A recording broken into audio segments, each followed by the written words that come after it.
Okay, I decided to update the spreadsheet over the past weekend as well. So this is the updated spreadsheet. I added an Morimens Endgame Scaling. That's about Endgame Scaling. Alert 1 to Alert 5. Now, D-Tide is the core endgame of Morimens. And that's why I recommend Pool Blue, so you can go to Wheel Gel faster. Because Blue is a very good realm that scales very well the late game. And they don't have any trash characters in their fucking standard banner. Like, holy shit, people telling you to pull fucking other banners. You pull Blue because every unit is usable. In endgame, in detailed. Every single one has a place. In Ultra, 2 out of the 5 units are viable endgame. In Chaos, 2 to maybe 3, depending on who you debate, is viable endgame in the standard banner. Carol, it's only Faint. It's only Uvash. That's it. That's it for insane viability. Like, of course, you can use Agrippa. I use Agrippa. But they're not as good as the blue banner. Now, we're going to talk about how endgame scales. Now, I compiled the data. Thanks, shout out to Melwin, because he helped run some runs. Because doing this would take an insane amount of time. So if I were to do it solo, I did use footage for my coaching sessions. So I compiled the data and the level scaling of every fucking boss in the current D-Tide and showcase how drastic endgame scaling is. Now, in Morimens real endgame, you cannot ECOG in D-Tide, meaning use the revive. You either clear or you don't. And in endgame, you'll have bosses with million of HP who does thousands of damage. Now, for this spreadsheet, I did not put the damage value except for, wave 5. These aren't the bosses that do 1,000 damage. This boss does 1,500. However, on the spreadsheet, I wrote it as 506 because it's easier for me to do the math rather than, 506 times 3, which is 1,518. Rather than put 1,518, I just use the first hit because 3 hits, each hit does the same. So that's why the value is here. So I use this as an example. So wave 1 to wave 5 scales with enemy level here, which I put on the spreadsheet. Again, this is all public. I uploaded it with actual values. Other content creators don't do this because they're fucking trash. Like anyone, the other content creators is pull ultra. They don't actually do endgame. They don't fucking do endgame. I'm one of the only content creators. Actually, I'm the only content creator on fucking English community that does actual A5, several A5s endgame. You want to see how I know that? Let's see right here. Leaderboards. Oh, look, 410. What other content creator NA does actual AA5 D-Tide regularly? What other fucking player does this? Yeah, Dotso. Yeah, they don't give good advice. Like, holy shit, the amount of misinformation I see around the community. It's like one of the worst games for that. So, what affects your team scaling endgame and how do you do this? So, account level. Up to round level 63, that's when you unlock the Dreams Covenant. You can go another level for another Covenant, but the other Covenant is not meta. But, account level. Up to a point. It caps out before level 70. So, account level 900 and account level 65 are the same in regards to gameplay purposes. Because max HP scaling based off your constitution stat of your Awakener. Now, your max HP is determined by your team's constitution stat and your account level up to a certain point. It caps out around the 60s. I don't know exactly what number, but it's around the 60s. So that's why early game, you're not going to get as much HP. That's why you're neglecting. Eventually, your HP values will scale very well because it's a multiplier based off your account level and your team's constitution points. So relic scaling. Now, those of you who watch my Pikmin videos, I showcase the relic scaling from a new account to an established account like mine. So Arc 2 relic scaling is based off your account level and the amount of posses you own. That's explicitly stated in the Arc 2 rules. Other content creators don't fucking know this. I caught them on Discord several times, like, oh, what posse but it literally says so in the game. Am I the only one that knows how to fucking read? Am I the only one who knows how to fucking read in this game? Like, holy shit, people are so bad at this game, dude. Okay, I wonder where the fucking posses are, blah, blah, blah. It literally says so in the Arc 2 rules. Let's see. Here. For each posse the keepers possess, the strength of the relics in Orison increased by 1% up to a maximum of 50%. You ignore this part. It basically nerfs Costco. So, older account, more posses. You need to unlock posses. Their relics and their orisons will be 50% stronger than you. It's actually more than 50%, as I showcased in my Pikmin video, because it also scales off your account level up to a certain point. It actually caps out around level 60. So, if you're a new player, go to Astral Rain level relic.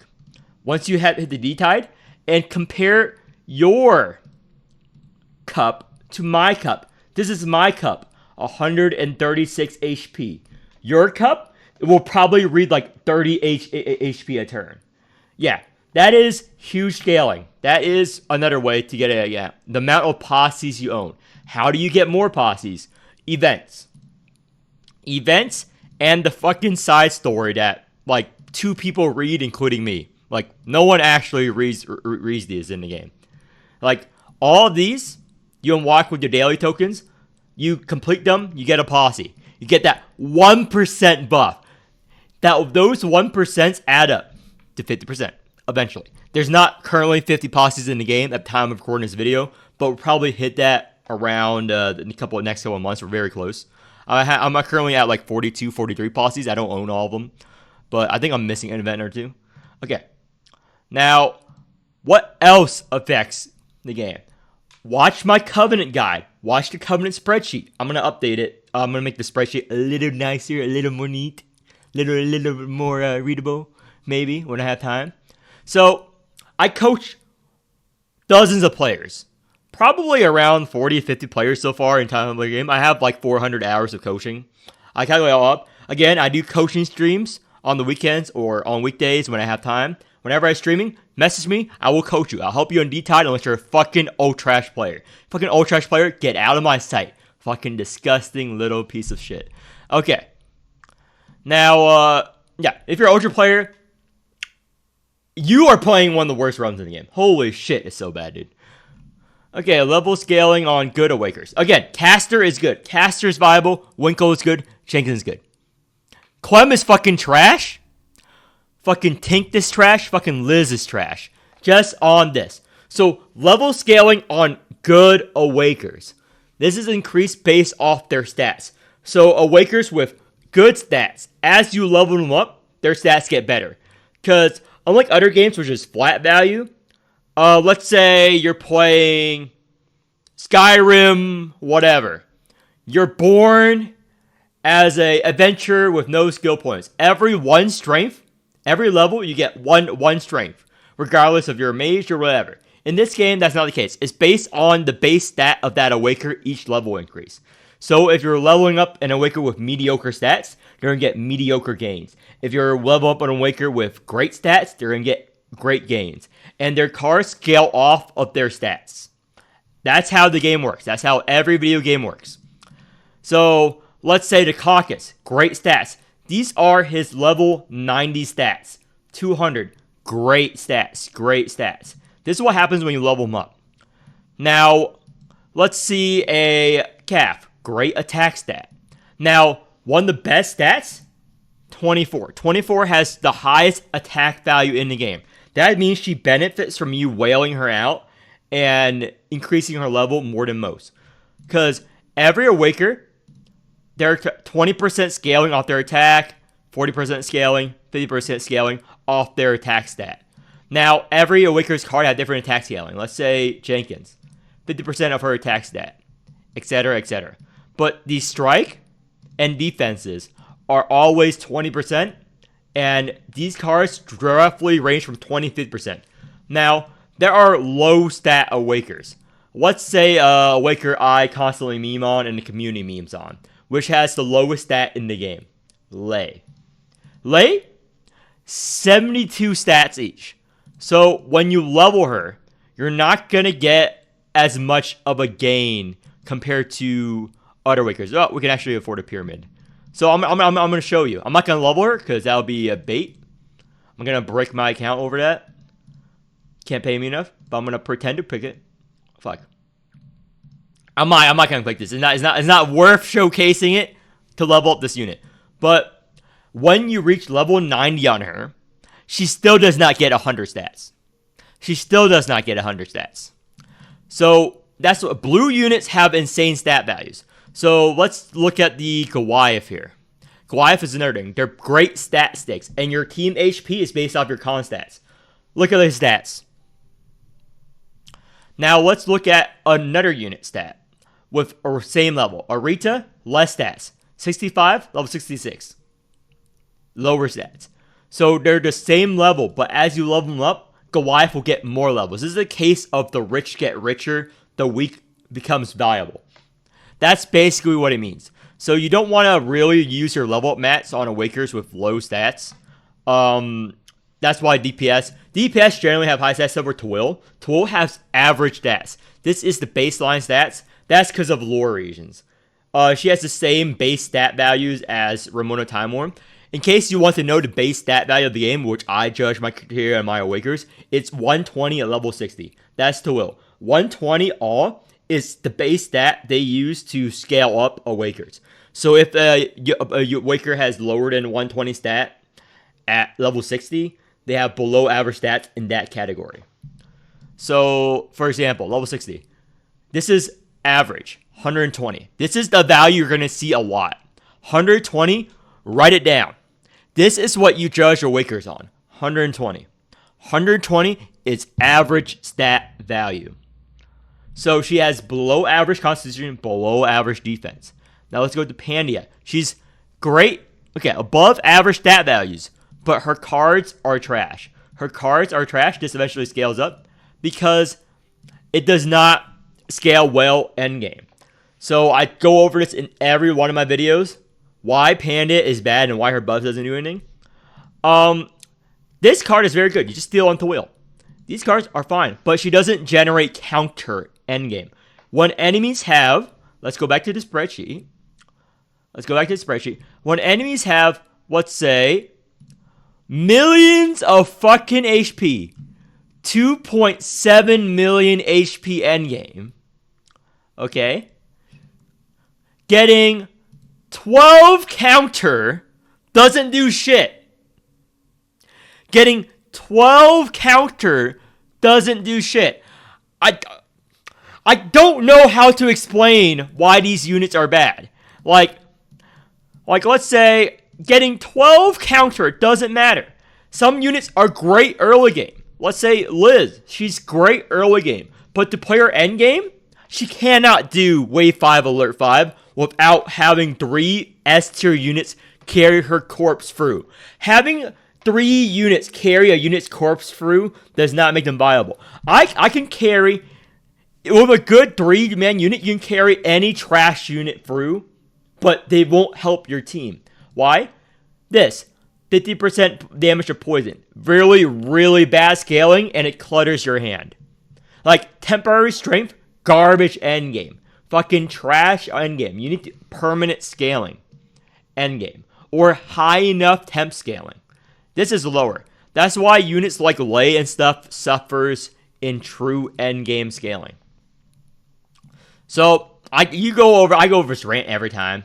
But that's why Caucus is very good. Because some units scale very well because they have this effect, which is deal damage, gain equal amount of counter. That means it's benefit by strength, critting, damage amp, everything. That means if Caucus is crit on this card, he gets the crit amount of counter.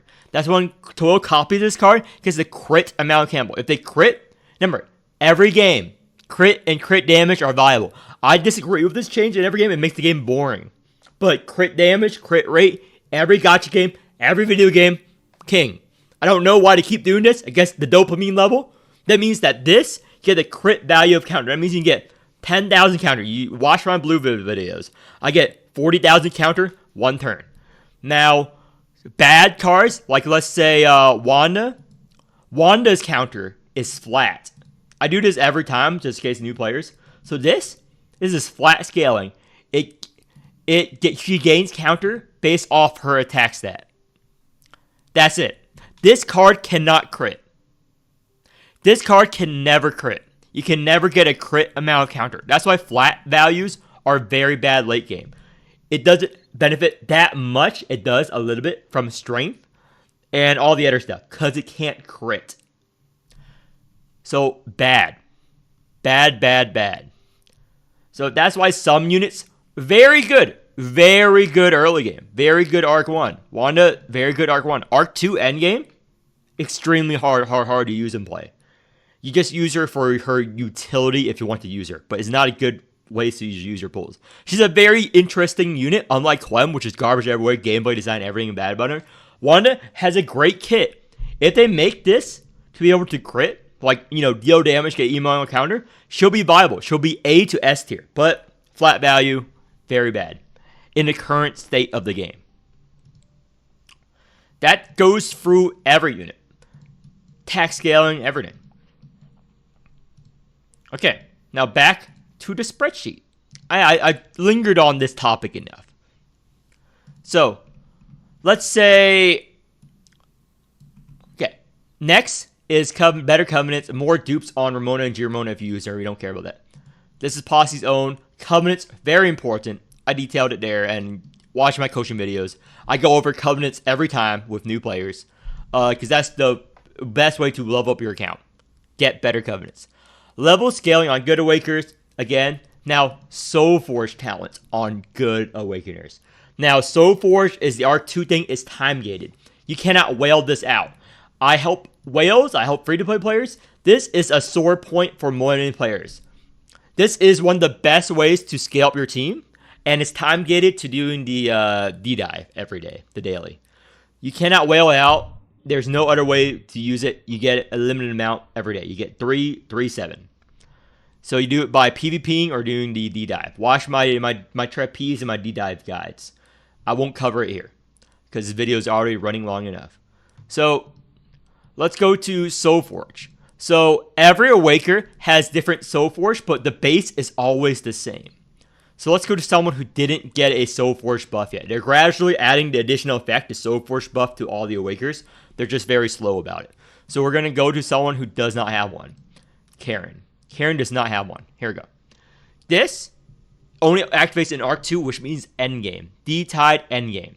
So Awaker's Constitution attack and defense increase by 3%, and they gain 50 key flare upon their first rouse. So this scales up eventually to 30%. This is a 30% buff on their 3 stats. That means an Awaker with good stats will get 30% on top of that. So let's say a Caucus. You add 30% Constitution. Huge. This is, let's say, around 60, 70 stats. 70 more health. So this is 270 Constitution. Insane health buff. 30%. So we're going to show it here. He did not get a Soulforge buff yet. 30%. When you enter it, all of his stats increase by 30%. This is time gated. So the strong gets stronger. The weak becomes less weak.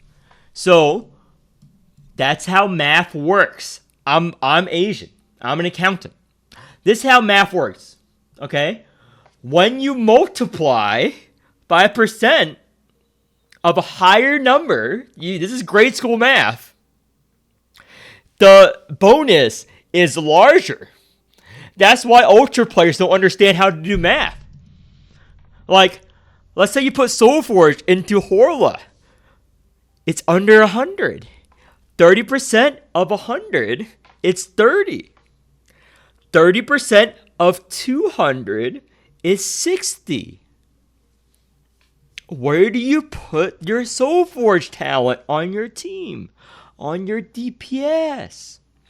On your carries? On the Awaker with good stats? Because, let me explain this to you. 60 is bigger than 30. Okay? 2 is greater than 1. Let's say you go and you get paid by your boss.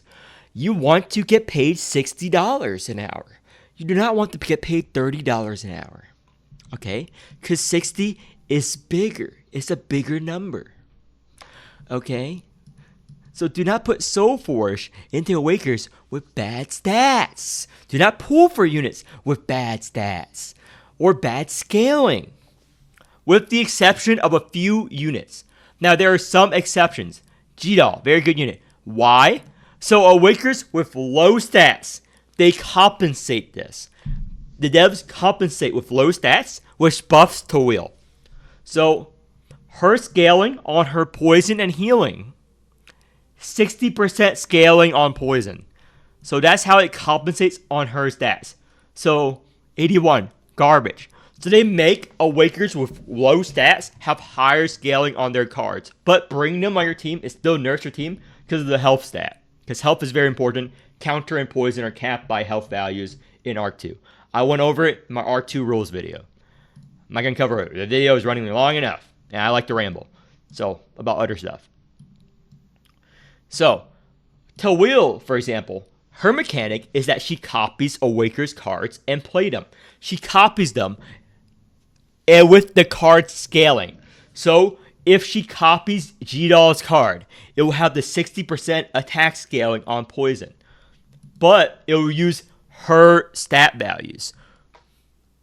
So, that's why Toil gets more broken when she uses Awakeners with shit scaling cards. Or, with great scaling cards with shit stats.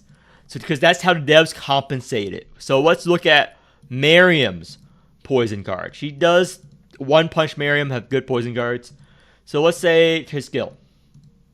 So, let's say this. 90%. Yeah, 90% is insane damage. Equal amount. This is a bad example. Bad example there. So, let's say Liz. 50%. Again, eventually this will hit like 25% scaling once I level up, like 30 or 30%. It's around that. 50%. Yeah. So that's how scaling works. So copy cards, that, blah, blah. So that's why 24 is a very strong unit, because she has this as well. She has this scaling on top of this. Base damage increased by 32%. So Soulforge.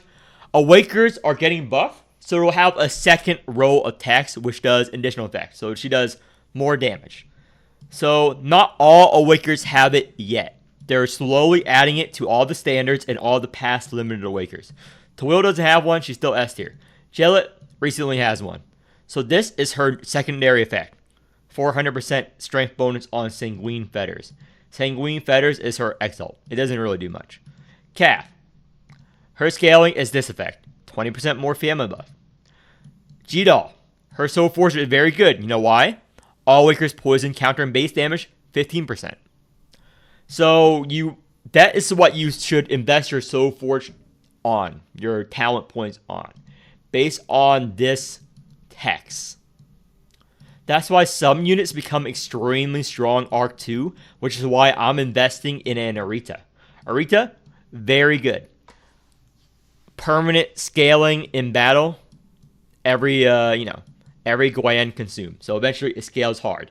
Eventually, I will have God Arita. Time gated. So that's how scaling works in general. Now I'm going to go back to the spreadsheet. So back to the spreadsheet, blah, blah, blah. So HP pool scaling. Oh, enemies scale better than you. That's why Goliath is good with his strength scaling. Their damage and their HP pool scales exponentially as you go up in alert difficulty. Alert 1 to alert 5. Like Blesser, for example. 73,000 HP, alert 1. 2.7 mil, alert 5.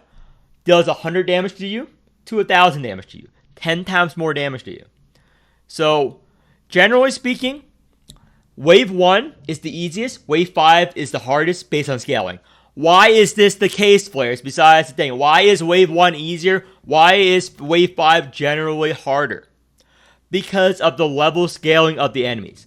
So how the scaling works is the scaling is they increase the level of the mobs, and as they increase the levels, they have a chart which increase the scaling. So enemies level up and they have different levels. So the base level of wave 1 is 38. Level 38 boss and the base level of wave 5 is level 50. Alert 5, level 82 to level 78. Level 78 to level 83 are insane bonuses for the boss, percent-wise. So I'm going to go back to the game to show you proof in game here. So I'm going to go to D-Tide here. I reset everything to do the video. So level 38, 53. So the boss is usually 3 levels higher than the recommended level. Minus wave 1, alert 1. They made it lower because alert 1 has a different rule set. Because they want to make alert 1 as easy as possible for new players to do. So let's do this. The mobs will have this level. So the mobs will have less scaling, less health than the boss. However, any mobs the boss spawns will scale off the boss's level. So that's why boss fights are harder. So a boss that spawns mobs, like let's spawn these guys, they'll spawn the level 78 versions of it. And level scaling towards the end gets pretty exponential. So you see this? High level. And alert 5 scales to 82, higher levels in general. So 81, 79. So yeah, these are the levels of the mobs. So they scale pretty drastically end game. And the number values they increase is different per wave. But so I'm going to go back to the spreadsheet. Now that I showed you the proof, my spreadsheet, I collected all the data with proof, unlike other content creators who just say shit. Like, holy shit, they're fucking bad at the game, dude. They don't know anything about the game. Like, if you're listening to them, you're basically breaking your account, dude. You're fucking breaking your fucking account. Like, the CN creators actually do this data, dude. The CN creators are very good. KR creators, very good. JP creators. NA, you only have me. That's unfortunate. If you don't like me, I at least put work in my spreadsheet. I at least coach players. I at least help everyone who comes to my channel, okay? I help people in live stream. I have 400 hours of coaching. I live stream my coaching sessions. I have the data to back it up. Does any other content creators help players, coach players? No, they don't think it's worth their time because they just put out fake content on their shitty little Discord servers and expect you to use their outdated content. And like, they complain about the game. They complain about the game. They don't actually do endgame. Like, holy shit, I actually do endgame. I do endgame from the free-to-play to the pay-to-win perspective. I coach anyone. Whether you spend $0, whether you spend $10,000 on the game. I don't care. For free. So, say whatever you want about me. I put effort into my content. Okay? I put effort into my spreadsheet. I developed this spreadsheet alone. By myself, in a cave with scraps. Okay? On my free time. I know what I'm talking about. Other players don't know shit. Like, when they tell you pull Ultra, they pull you pull Clem. They're fucking garbage at the game. Like, if you're going with them, you're breaking their account. So, HP pool. Damage. Damage, generally, from each alert level up, is increased by, I have the percent values here, 2.5 to 2 times, around 2.5 times the previous alert level. So, let's say 34, 77, 149, 241, 369. So, from alert 1, 100%, and alert 5 will do 5,000% more damage than alert 1 for wave 1 here on the data and spreadsheet. Again, with the images down below. Again, I'm going to add the corporal images later. I've been lazy. Again, I put a lot of effort in when I feel like it. When I stop feeling like it, I stop. That's how I operate. So, HP gain is generally the same. Minus wave 5. Wave 5 is the exception. So, for wave 1 and wave 3, generally, the boss will have 5,000% more HP than its Alert 1 counterpart endgame. Highest difficulty, 5,000%. Minus Alert 5 is scaling is wonky. But the reason why is the level gain increase. So alert gain is 15, 13, 10, 10, 8. Yeah. It's based on the level scaling down here. It's basically what you need to look at. But generally speaking, damage scaling is less than HP scaling. Because if damage scaling scales as high as HP, no one would be able to clear the game. Even if you run a full tank comp, you would just run DR. Because HP scaling is higher than damage scaling. Damage scaling, as you see, Alert 1 to Alert 5, it's only around 1,000 to 700% more than Alert 1. So, worst case scenario, you take 10 times more damage Alert 5 as you do Alert 1. On the other spectrum, the boss has 50 times more HP on Alert 5 than Alert 1. Actually more, 55 times. Sometimes they have 60 times more HP than Alert 1. But generally, from each previous alert level, it's 2.5 to 2.7 times more. So if you just killed a boss on, let's say, Alert 4, and you're wondering how it is Alert 5, go to my spreadsheet, and you can find generally what the scaling is from the previous. I just updated this. So from Alert 4 to Alert 5, HP gain from previous, it's always 2.5 times. Around 2.5, 2.7 times. So think to yourself, can I kill the boss if the boss does like 40 to 100% more damage and he has 2.5 times more HP? Can my team do that? You bump it up alert level if the answer is yes. So, because every bump is 2.5. Just, that's a good rule of thumb. It's not exactly 2.5, as I said in my spreadsheet, but it's roughly 2.5. So 2.5 more health, and roughly twice as much damage taken to, yes. Damage scaling is a bit different. Damage scaling, again, different based on the scaling. So it's all here on the spreadsheet. So that's what I'm talking about. 2.7 mil to 78k. This is the easier bosses. The easier bosses, the easiest alert wave. So let's say Sarah. She only has 17,000 HP on Alert 1 compared to 73,000. That's the same difficulty level. But Wave 5 is harder. Because you know why? The level of the boss on Wave 5 is 50. The level of the boss on Wave 3 is level 44. So level scaling matters. So before you go in, no one does this, but before you do your D-Tide, your endgame content, look at the levels of the boss and the mobs, and you can generally ballpark what is. I'm going to make another spreadsheet with each level, like level 1 to level 83, and what the mob scaling is. It would just take a lot of time, a lot of data. I need the community to help me to collect the data on the mobs. So anytime I collect it, I'll collect it and do the mob scaling. But generally, the mob scaling is the same. So I think that concludes this spreadsheet update. I think I'm going to add in the calf one maybe after I get back from going out to eat. But yeah, that concludes this video.